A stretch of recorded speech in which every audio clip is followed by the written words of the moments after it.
بسم الله الرحمن الرحيم الحمد لله رب العالمين والصلاة والسلام على رسول الله وعلى آله وصحبه أجمعين رب اشرح لي صدري ويسر لي أمري واحلل عقدة من لساني يفقه قولي. السلام عليكم ورحمة الله وبركاته. Inshallah, today we'll talk about a couple of incidents from the life of Abu Bakr Siddiq radiallahu an, where we left off at the conquest of Iraq, and after that Abu Bakr Siddiq radiallahu an, he was thinking about going towards Asham, and Asham means the region of Levant, to be very clear. Asham does not necessarily mean Syria, but Syria, Lebanon, Jordan, and Palestine from today's perspective. So he was just contemplating about this, and Shurahbil ibn Hasana, he came to Abu Bakr Siddiq radiallahu anh, and he said, "O Khalifa of Rasulullah sallallahu alaihi wasallam, are you debating within yourself whether to go to Sham or not?" And Abu Bakr has not disclosed his intention yet about going towards Sham to anybody. So Shurahbil said, and Abu Bakr said, "Do you have something that's the reason that you're saying, because I have not told anybody yet?" So Shurahbil said that, "I have seen a dream. In that dream, he talks about that I have seen something that I'd like to tell you." And he says that, "I indeed saw something, and by saw I mean what a person sees when one is sleeping. It was as if you were walking among the people," talking about Abu Bakr Siddiq radiallahu anh, "above a very rough and uneven mountain path. And then you rose up to one of the highest peaks, and you looked down at the people. And then you came down to the softer part of the valley." And what we mean by that was where you have fields and crops and these kinds of things that people are living there. This is where you came. And then you said, and he said, "I was one of the people who was carrying a flag of a commander of the army," talking about Shurahbil al-Hasana. And he said, "Then you asked us to attack the enemy of Allah subhanahu wa ta'ala. And we attacked," he says, "and Allah gave us the victory. And then Allah provides you with a kind of a chair, and you were sitting on it. And then someone says to you, Allah bestows upon you your victory, and help has come to you. So thank your Rabb and be obedient to him." And then he started reciting, "A'udhu billahi minash shaitanir rajim, idha jaa nasrullahi wal fath, wa ra'aita an-nasa yadkhuluna fi dinillahi afwaja, fasabbih bihamdi rabbika wastaghfir, innahu kana tawwaba." Now when he recited this, and Abu Bakr Siddiq, let's not forget that he was one of those Sahabah to whom Allah subhanahu wa ta'ala gave the knowledge of dream interpretations. And you find some of the hadith of Rasulullah sallallahu alaihi wasallam. Rasulullah used to ask Sahabah ridwanullah alayhim sometime about the dreams after Fajr. And he would even ask some Sahaba to do the interpretation, and Abu Bakr was one of them. So in that case, now Abu Bakr Siddiq radiallahu anh started giving the interpretation of this dream. So he said, and Shurahbil said, "When I woke up," Abu Bakr said, it is something good that I want to share with you." So Abu Bakr said that it is something that good has come to you because of this dream.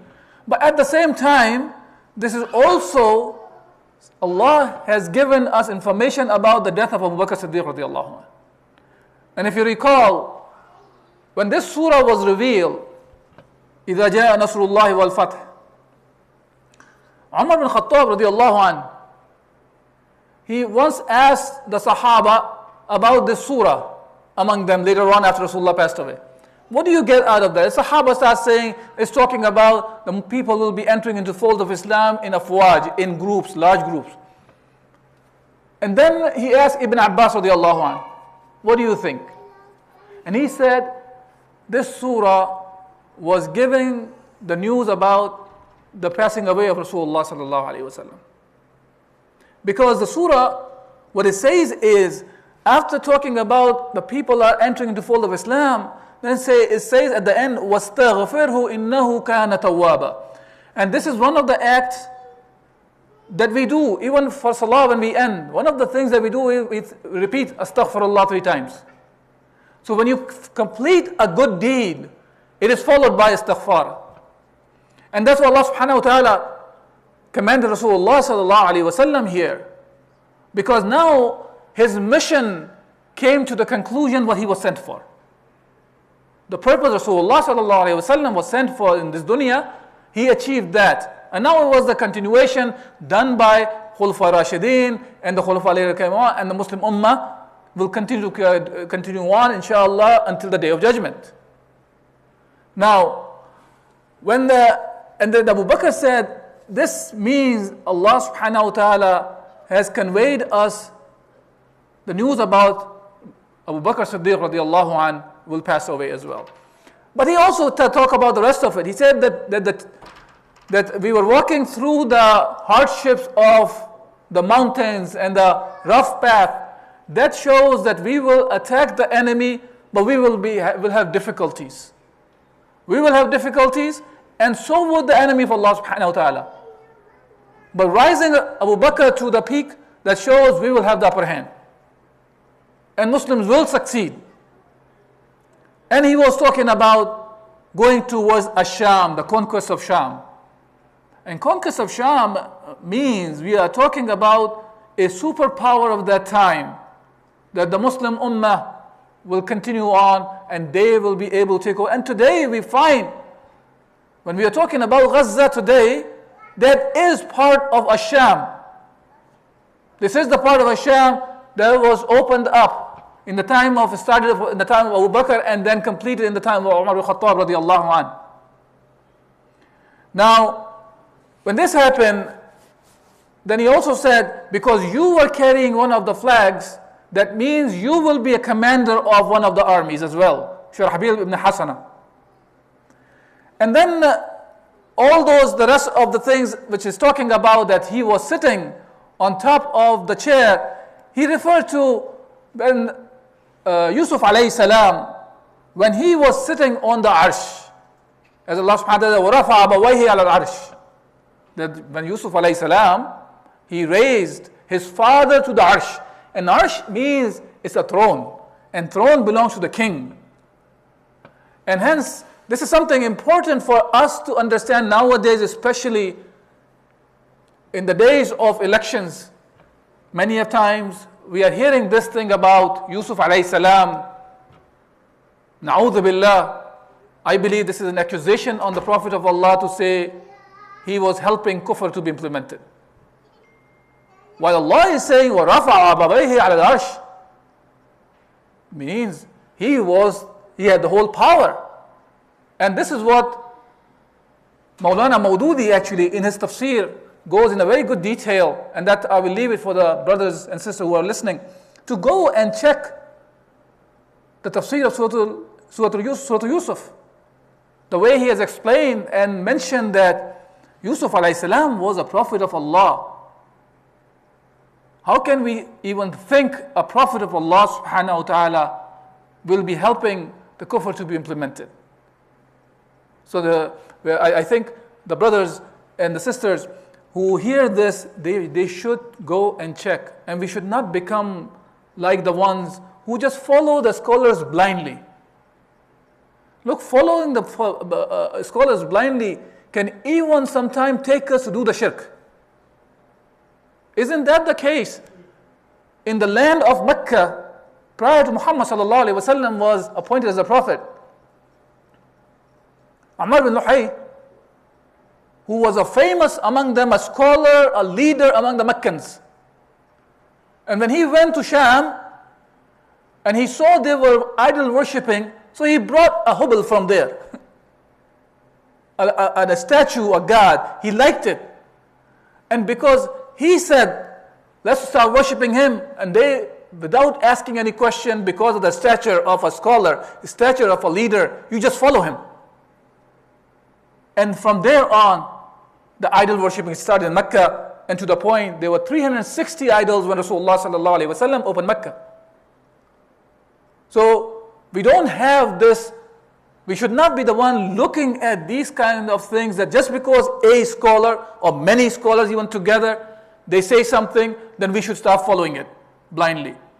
It is Allah subhanahu wa ta'ala we have to follow. And the Messenger Muhammad sallallahu alaihi wasallam, this is what we have to follow for the success. As Allah subhanahu wa ta'ala says that whosoever follows Allah and His Messenger, he is the one who is successful. So, I'm trying to remember the verse in Surah Al-Ahzab. Allah subhanahu wa ta'ala, يَا أَيُّهَا الَّذِينَ آمَنُوا اتَّقُوا اللَّهَ وَقُولُوا قَوْلًا سَدِيدًا يَغْفِرْ لَكُمْ ذُنُوبَكُمْ وَمَنْ يُطِيعِ اللَّهَ وَرَسُولَهُ فَقَدْ فَازَ فَوْزًا عَظِيمًا. That's the verse I'm looking for. وَمَنْ يُطِيعِ اللَّهَ وَرَسُولَهُ فَقَدْ فَازَ فَوْزًا عَظِيمًا. Whosoever follows Allah and His Messenger, he is the one who is successful. The success only lies in the obedience of Allah and His Messenger. All other kinds of successes that we can see in the world, they are not the one the real success is. The real success is the success that we receive. We will, inshallah, we will receive on the Day of Judgment. And that can only happen when we follow Allah and His Messenger the way we are supposed to be following. Not the way that we are twisting the things left and right and thinking that this will take us to Jannah. So, again, a warning for myself first and all of us here. It's not the issue that I am trying to bash the ulama here. Ulama are the waratha of the anbiya. They are the inheritors of the prophets. But how are the inheritors of the prophet?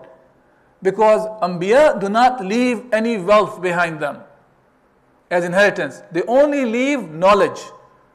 And ulama are supposed to be carrying the knowledge of the anbiya. In our case, the knowledge that Rasulullah sallallahu alaihi wasallam brought. And that's the way we have to go to the scholars with this understanding that we want them to tell us what is the hukum of Allah subhanahu wa ta'ala. It's not the issue of what benefits us more or what is lesser of an evil for us. The issue is what pleases Allah subhanahu wa ta'ala.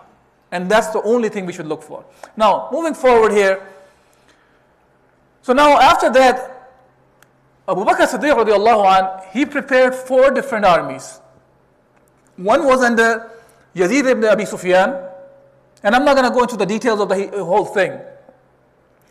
And Yazid ibn Abi Sufyan, by name as we can tell, he was a son of Abu Sufyan.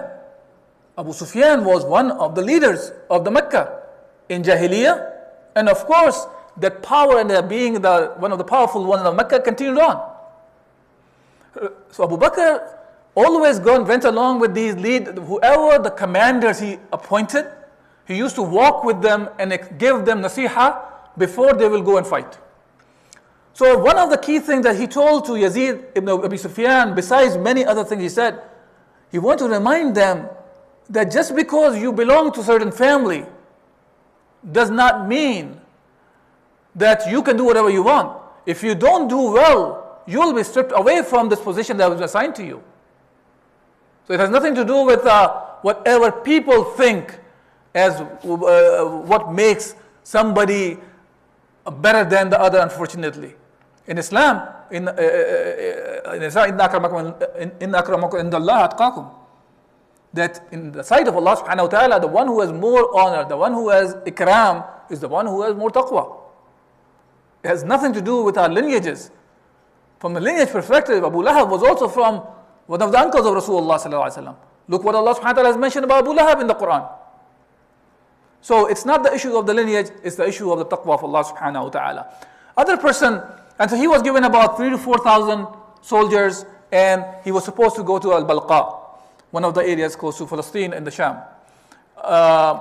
Besides that, it was Shurahbil ibn Hassana. He was given 3,000 to 4,000 army and he was sent to Balqa. Now, this is the one who saw the dream as well. And also, the third army was under Abu Ubaidah bin Jarrah, radiallahu anh. And Abu Ubaidah bin Jarrah was given also about 3,000 or 4,000 soldiers along with him. And all four were sent, these three, and the fourth one is Amr bin As, of course. They were all sent at different times, and they were supposed to meet at one location. Now, while this is the way Abu Bakr wanted, and they were entering from different parts of Sham, and they were going to meet in the middle. When Herakl found out the Muslim armies are actively getting into Sham, so he plotted something differently. And that his plan was very dangerous, as a matter of fact. He wanted the Muslim armies to enter without any problem. So they will be surrounded once they're in, and not only they are inside, but also they will be attacked separately, because he assigned multiple different armies to go and deal with each army separately. And now when this situation happened, and the Muslims realized, because in the beginning they were seeing the victories coming in their way very easily. So all these four, Amr bin al-As radiallahu an, and Abu Ubaidah bin Jarrah, and Shurahbil, and also Yazid ibn Abi Sufyan, all four of them, they wanted to meet at Jawlan. They met at Jawlan, and they also all of them sent the letters to Abu Bakr as well. And Abu Bakr was, one of the things was, he was always very involved with all the battles that were happening. Back and forth, the information was going as fast as possible at that time. And you can feel as if Abu Bakr is present in the battlefield. So now when they send the letters, at the same time they want to meet with each other, and they decided while they're waiting for the letters from Abu Bakr to come, and they said, okay, you know what, we should all retreat, and retreat all of us towards Yarmouk. So now you are giving back the land that you have already conquered. And they want to retreat back to Yarmouk. Now while they were asking for help from Abu Bakr Siddiq radiallahu an, he wanted Khalid bin Walid now to go there as well. And Khalid bin Walid radiallahu an, he was busy with Iraq, and now he took him out from Iraq, and he wanted to send there. Now, before Khalid bin Walid was going to be assigned for this battle against the Byzantine or the Romans, Abu Ubaidah bin Jarrah radiallahu an was supposed to be the leader of all four armies when they combined together. And Abu Ubaidah bin Jarrah, let's not forget, he was from the very early Muslims. He was from the Muslims right after Abu Bakr Siddiq radiallahu an became Muslim. He reached out to some of his friends, and he was one of them who became Muslim. Talking about very early stages of Islam. And Khalid bin Walid entered into the fold of Islam after Sulh Hudaybiyah. So there's a huge difference, about 16, 17 years in between their Islam. Now, when Khalid bin Walid radiallahu an was given this position by Abu Bakr Siddiq radiallahu an, Abu Bakr understood this also, that now for him to go there and take the power, authority for Abu Ubaidah bin Jarrah is something that has to be dealt properly. Because we are all human beings. Even the Sahabah, Ridwanullah alayhim, they were human beings. There are things the shaitan can come up after us, and the ego can come in between us and can cause fitna. So now, before Khalid bin Walid will reach there, Abu Bakr Siddiq radiallahu an, he sent a letter to Abu Ubaidah bin Jarrah. And he wrote, to proceed, verily I have charged Khalid with the duty of fighting the Romans in Asham. He says, do not disobey. It is for Abu Ubaidah bin Jarrah. Do not disobey him, instead listen to him and obey his commands. I have appointed him over you, even though I know that you are better. See, that this is interesting. Abu Bakr Siddiq understood. He is better in certain ways. He said, he's better, you are better than him, and I have done so because I feel that he has a degree of insight in matters of war that you do not possess. So he also said, you are better, but there is something which is needed there, is something to do with the war tactics. And that Khalid bin Walid possessed, that Abu Ubaidah bin Jarrah did not have, according to Abu Bakr. And of course, Abu Bakr had to make the decision. This is his decision. So he said, may Allah will for both of us and you the path of guidance, and may peace and mercy and blessing of Allah be upon you. Now, this letter coming from Abu Bakr to Abu Ubaidah bin Jarrah. Now, Khalid bin Walid radiallahu anh also understood that when he is becoming the leader, he better communicate with Abu Ubaidah bin Jarrah. So Khalid also sent a letter to Abu Ubaidah bin Jarrah radiallahu anh. He wants to make sure that shaitan does not come between them. And inshallah, I will conclude with this. So we have a message for us to take away from today's talk as well. So here, the reason Khalid bin Walid wrote the letter was he wanted to make sure that they are clear between each other. So he said to Abu Ubaidah bin Jarrah from Khalid bin Walid, Assalamu alaikum, I say to you that all praise is for Allah, none has the right to be worshipped but Him. To proceed, verily I ask Allah to grant both of us and you safety on the day of fear and protection in the abode of this world. Verily I have received a letter from Khalifa of Rasulullah. In it he ordered me to travel to Asham to oversee its armies. So he first declared what he has been commanded. After that, he says, and to be in charge of matters there by Allah, I do not request that appointment, nor did I desire it. And I did not write to Abu Bakr about it. And as for you, may Allah have mercy on you, your status has not changed in the least. Your command should not be disobeyed. Your opinion should not be opposed. And no decision should be made without your prior input. After all, you are a chief from the chief of the Muslims. Subhanallah. You are the Sayyid of the Sayyiduna of the Muslims. And no one can deny your superior qualities, and none of us can do without your opinion. May Allah complete the favors and goodness He has bestowed upon us and you. And may He have mercy on us and protect us from the punishment of the hellfire. And may peace and the mercy of Allah be upon you. That's what Khalid bin Walid radiallahu anh said to Abu Ubaidah bin Jarrah radiallahu anh. And besides that, Khalid bin Walid also wrote a letter which was motivational for the army there. For that would be read for all the Muslimin. And this letter was carried by Amr bin Tufail ibn Amr al-Azdi. And the letter was read as well. Now these two letters reached to Abu Ubaidah bin Jarrah radiallahu anh. And Abu Ubaidah's response was, may Allah bless the Khalifa of the Rasulullah in the decision he makes, and welcome to Khalid, and may Allah bestow upon him his peace. Now, see, sometimes it's very difficult for us to realize how big of a things has just happened there in that incident. A leadership of tens of thousands of soldiers have been taken away and given to Khalid bin Walid radiallahu anh. Now imagine that. Why am I talking about this like this? How many times these kind of we're talking about armies that are going to fight against the Romans at that time. Today, it could be small things, small leaderships. Sometimes it could be leadership in the masjid. Sometimes it could be leadership at work. Sometimes it could be in the families. Or so-called nowadays, whatever countries are ruled by whatever laws. How they feel when the position has been taken away from them. Do they really have this idea that what they are doing is for the sake of Allah subhanahu wa ta'ala? And wallahi, if we have that clarity in our mind, what we are doing is for the sake of Allah subhanahu wa ta'ala, if everything is taken away but Allah is pleased with us, we will have no problem. But this is a question that we should ask to ourselves.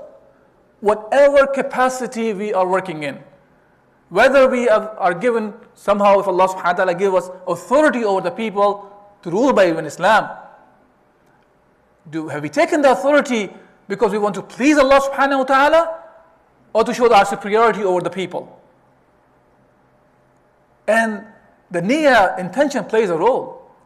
And once that is clear, many a time you will find people do not want the position of power then. People don't want the authority over the people, because then you will be asked about your subject. And we will talk about this in the coming talks, inshallah. When Abu Bakr Siddiq passed away, what was the situation and how Umar took the power as well. And how we already talked about when Abu Bakr did not want to take the power even, when he became the Khalifa to Rasul. It is because of understanding the responsibility we have on our shoulders. Yes, we have to do the job. I'm not saying that everybody just cop out and nobody's there to do the job. No, we do it, but we do it for the sake of Allah subhanahu wa ta'ala. And if we do it for the sake of Allah subhanahu wa ta'ala, then the help of Allah will be with us. And that's the key thing that we should remember. That's the key thing we should take out of this event of the history, where the authority or the leadership of leading the army to open the blessed land of Asham was transferred from Abu Ubaidah bin Jarrah to Khalid bin Walid, and Abu Bakr had to make the decision. And all three these leaders, how they communicate with each other, the kind of a brotherhood we see among them, the kind of love that we see among them, and all that love and compassion we see, it is because of Allah subhanahu wa ta'ala. It is because of La ilaha illallah Muhammadur Rasulullah. It was settled properly in their hearts. As one of the hadith of Rasulullah sallallahu alayhi wa sallam talks about, that Allah subhanahu wa ta'ala does not accept anything in which you make partners with Allah subhanahu wa ta'ala in this action. Any action. If you're making partner with Allah, Allah subhanahu wa ta'ala does not accept it. Allah only accepts something which is done purely for the sake of Allah subhanahu wa ta'ala. We ask Allah subhanahu wa ta'ala to give us the correct understanding of the deen, and give us the understanding that Sahabah Ridwanullah alayhim had, and they became the best generation because of following the deen the way it's supposed to be followed. وقولوا قولي هذا استغفر لي ولكم ولسائر المسلمين فاستغفروه انه غفور رحيم. If there's any question or comment, inshallah.